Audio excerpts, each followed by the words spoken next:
When a veteran exposed the government's failure, Pam Bondi had two choices: walk away or fight back.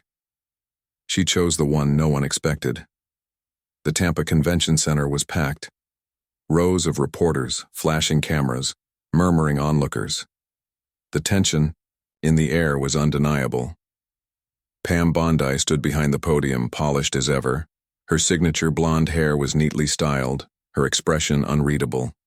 She adjusted the microphone, cleared her throat, and prepared to address the issue dominating headlines: veteran healthcare funding cuts. This wasn't just another press event. The air carried something heavier: frustration, distrust. People weren't just here to listen, they were here to push back. "Good afternoon," Bondi began, her voice even, controlled. "I understand there have been concerns about recent policy adjustments. I want to take a moment to clarify the facts." She barely got the words out before a sharp voice cut through the room. "Clarify? We don't need clarification. We need action." All eyes snapped toward the voice. A man stood in the middle of the crowd. He wasn't just another attendee. He wore a faded Vietnam veteran cap, the stitching frayed at the edges. His face, lined with years of service and struggle, was tight with emotion. His hands gripped the chair in front of him, as if holding himself back. Security near the doors tensed, waiting for a signal.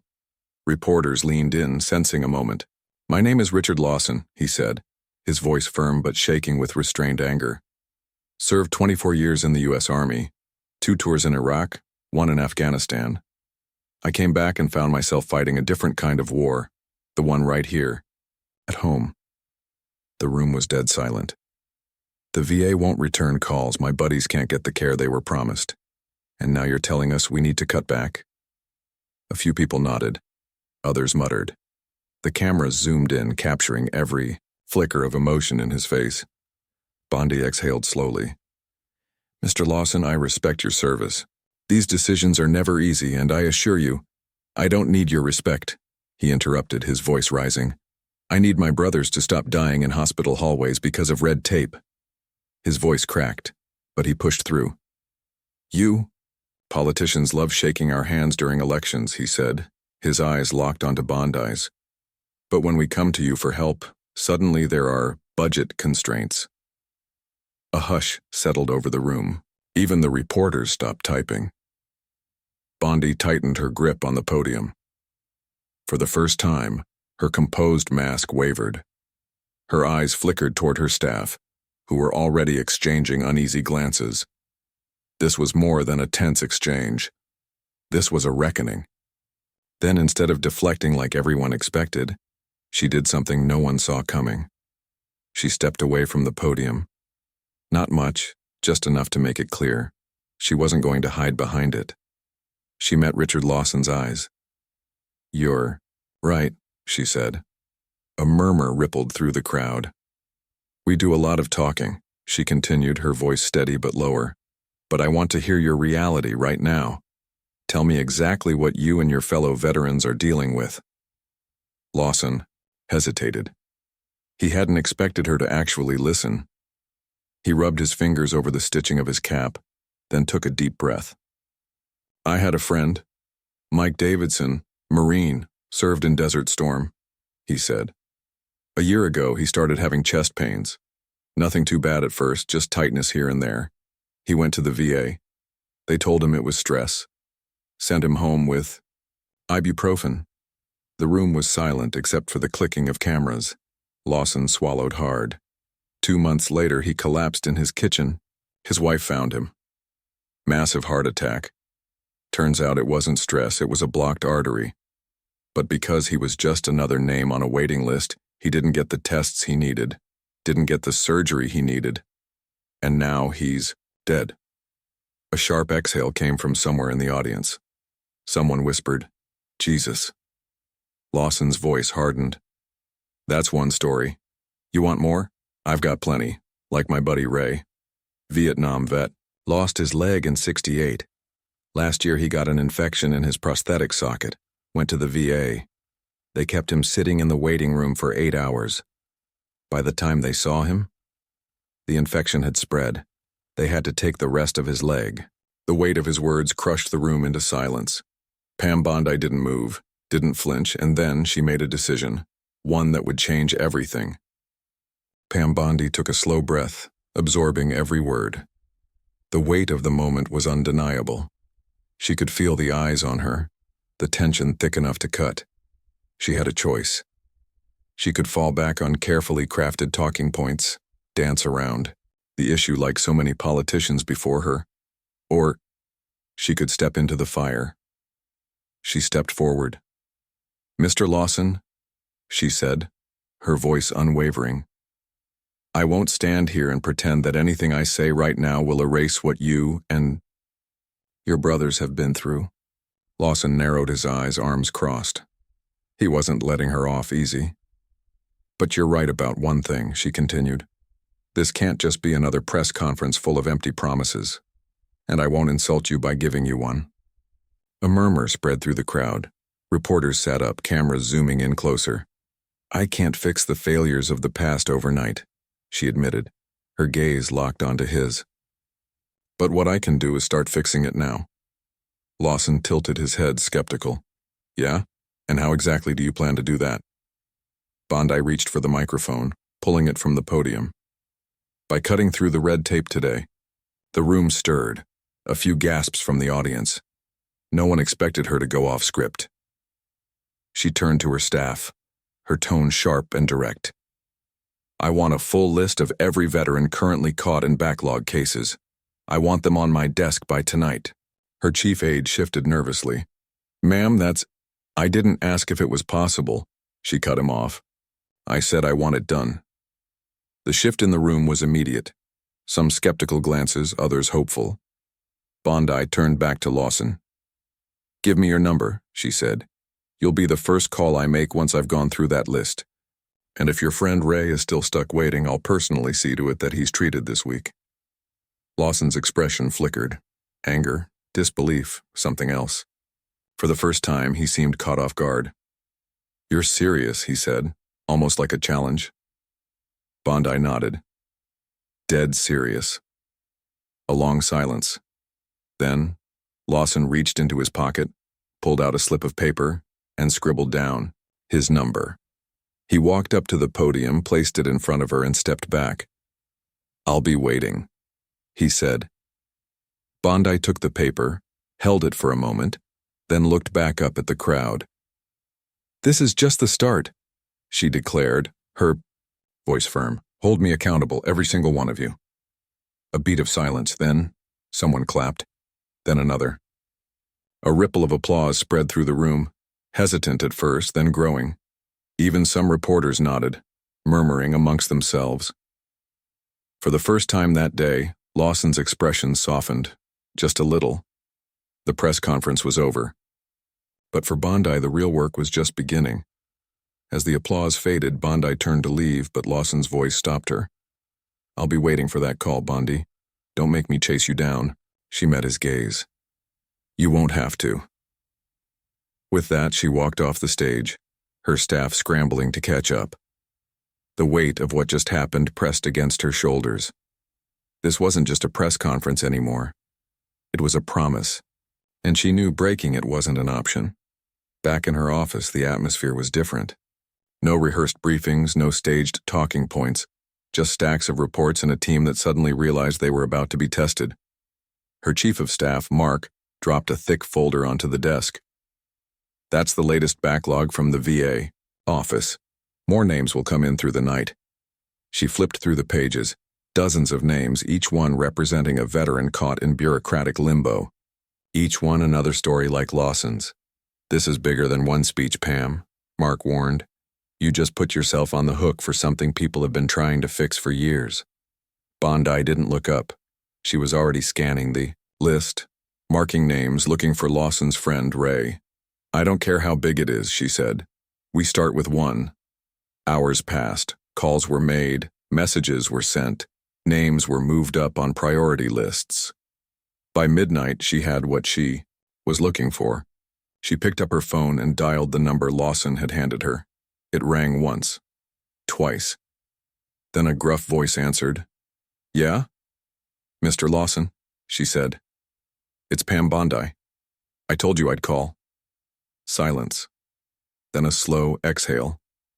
All right, he said. Let's hear it. She leaned forward, resting her elbows on the desk. Your friend Ray has an appointment scheduled for Friday. No waiting list. No delays. And if anyone gives him trouble, you call me directly. Another pause. Lawson cleared his throat. That's good. His voice was softer this time. Guess we'll see if you can keep it up. You will. For the first time that day, she heard something she hadn't expected from him. Approval. She hung up, leaned back in her chair, and exhaled. This was just one case. One veteran. But it was a start. And for Pam Bondi, it wasn't just about making headlines anymore. It was about making things right. The next morning, Pam Bondi walked into her office to find her staff already scrambling. The phones were ringing nonstop. Emails flooded in. The press was buzzing about her confrontation with Richard Lawson, and more veterans were reaching out. Some hopeful, others skeptical, but all of them watching. Mark, her chief of staff, rushed in with a stack of new files. You've opened the floodgates, Pam. The VA office is getting calls from veterans across the state asking if they can finally get help. She glanced at the files. More names. More people waiting. Good, she said without hesitation. Let's keep pushing. But the pressure wasn't just coming from veterans. Within hours, her phone was lighting up with calls from lawmakers, government officials, and even some from within her own party, warning her that she was stepping into dangerous territory. Pam, you can't just bypass the system like this, one senator lectured over the phone. There are procedures in place that aren't working, she cut him off. So until they do, I'm going to find ways around them. He sighed. You're making enemies. She smirked. Good. That means I'm doing something right. By the afternoon, she was back in front of the cameras, not for another speech, but for action. She held up a document with a bold headline, Emergency Veteran Assistance Initiative. This isn't just about one man's story, she announced. This is about fixing a system that has failed for too long. Starting today, my office is working with private hospitals and independent care providers to get veterans immediate help. No red tape, no waiting lists. A reporter raised a hand. What about funding, bureaucratic approvals? We'll figure that out, she said, unwavering. Right now, veterans need care. I'm not waiting for permission to do the right thing. The headlines exploded. Some called her reckless, others called her a hero. And Richard Lawson? He called her that evening. You weren't bluffing, he said. No, she replied. And I'm not done yet. For the first time, his voice carried something different. Not anger, not frustration. Hope. As the days passed, Pam Bondi's initiative gained traction. Veterans who had been stuck in limbo for months, some even years, were finally getting calls, appointments, and in some cases, emergency medical care. The media followed every step, and while some critics accused her of grandstanding, the results were undeniable. Richard Lawson wasn't the only veteran keeping an eye on her progress. Others started stepping forward, sharing their own horror stories. The movement was growing, and Bondi knew she was past the point of no return. One evening, her phone rang again. It was Lawson. You're stirring up a hell of a fight, he said, his tone carrying both approval and warning. I expected nothing less, she replied. How's Ray? He had his appointment today, Lawson said. First time in months, a doctor actually listened to him. They're fast-tracking his treatment. Bondi allowed herself a small smile. One life changed, but thousands more still needed help. Good, she said, but we're just getting started. The real test came days later when a VA official called an emergency meeting, summoning Bondi to Washington.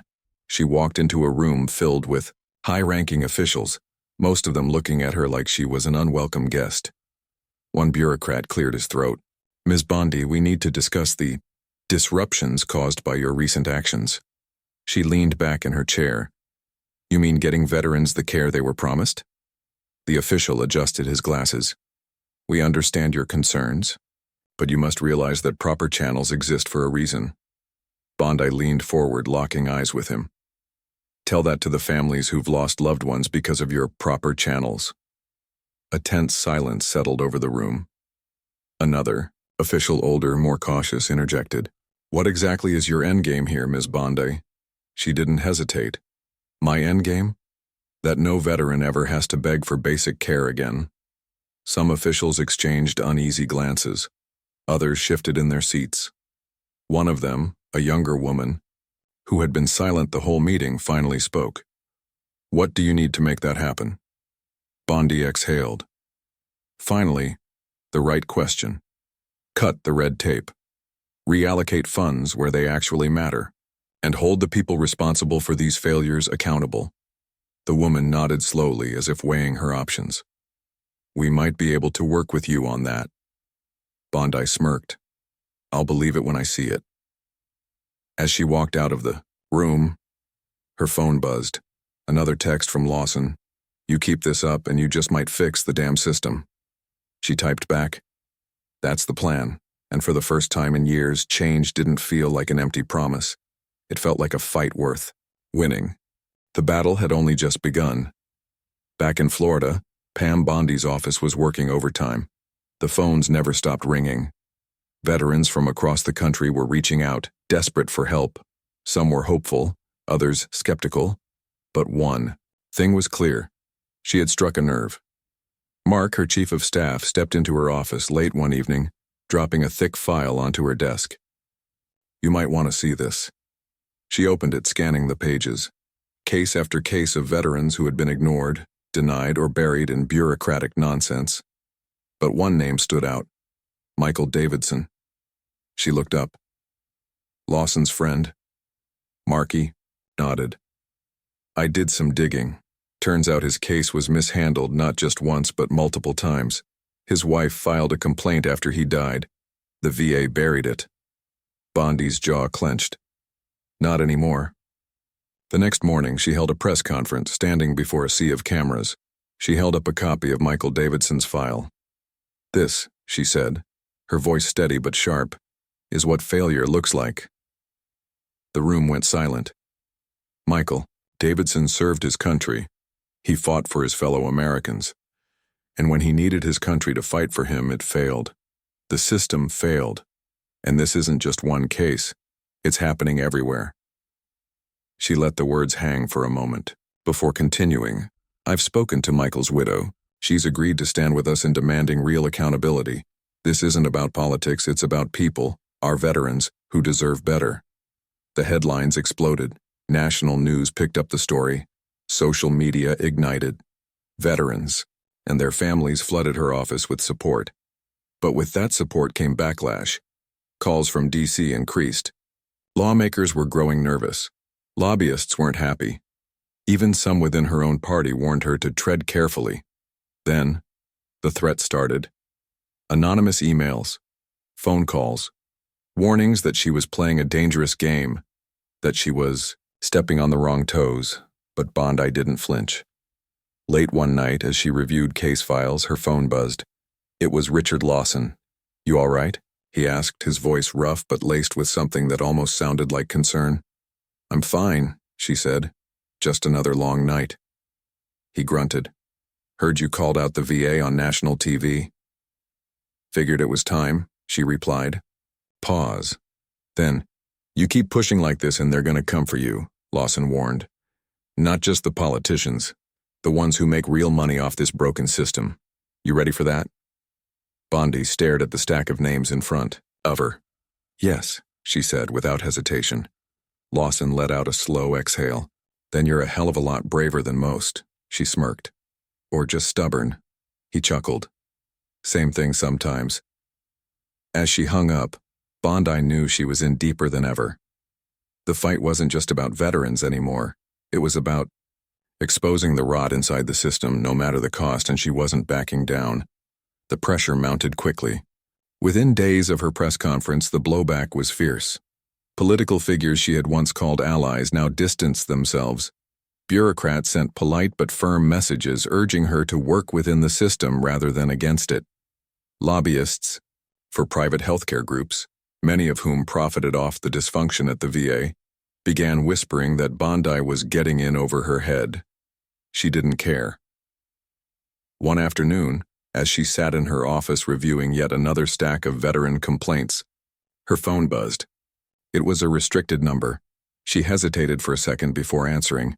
A deep, unfamiliar voice spoke. "You're making powerful enemies, Ms. Bondi. Walk away before it's too late."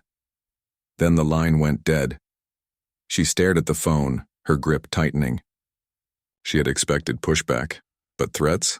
That was a different game. Mark walked in moments later, holding a folder. "You look like you've seen a ghost." "Just got my first anonymous threat," she said, tossing the phone onto her desk. "Guess that means I'm officially a problem." Mark frowned. "Do we need to get security involved?" "Not yet," she said. "But keep an eye out. Things are about to get messy." And they did.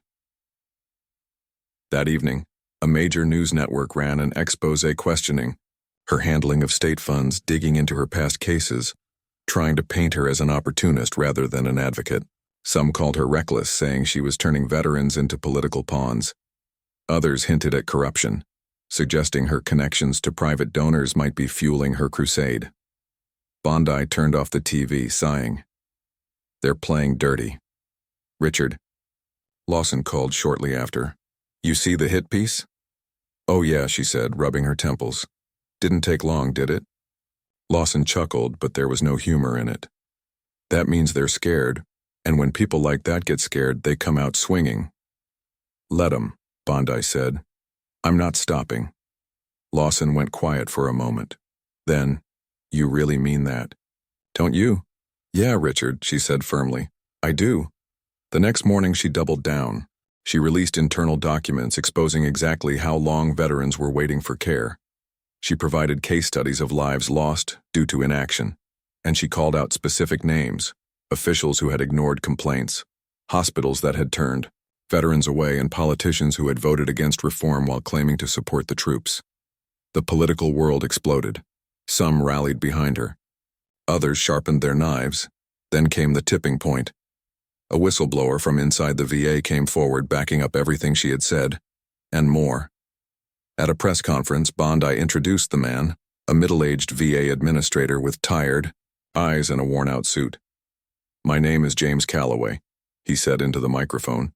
"I've worked inside this system for 20 years, and I'm here to tell you it's worse than anyone realizes." The room erupted. Cameras flashed. Reporters scrambled. Bondi stood beside him, unwavering. The war she had started was no longer just hers. It was bigger now, and there was no turning back. The firestorm that followed James Calloway's revelations was unlike anything Bondi had ever seen. The media went into a frenzy. Headlines screamed about government corruption, negligence, and systemic failure. Lawmakers scrambled to control the damage, some calling for immediate investigations while others tried to dismiss the claims as political theater. But the public wasn't buying the excuses anymore. Veterans across the country took to social media, sharing their own horror stories. Hashtags like VetCareCrisis and Fix the VA trended for days. Families who had lost loved ones due to medical neglect demanded accountability. Protests erupted outside VA hospitals, with veterans holding signs that read, "We fought for you. Fight for us." Bondi sat in her office watching the chaos unfold on the news. "This is bigger than I imagined," Mark muttered, pacing the room. "They're going to come after you even harder now." Bondi exhaled slowly. "Let them. We just got the country to pay attention. Now we use that momentum."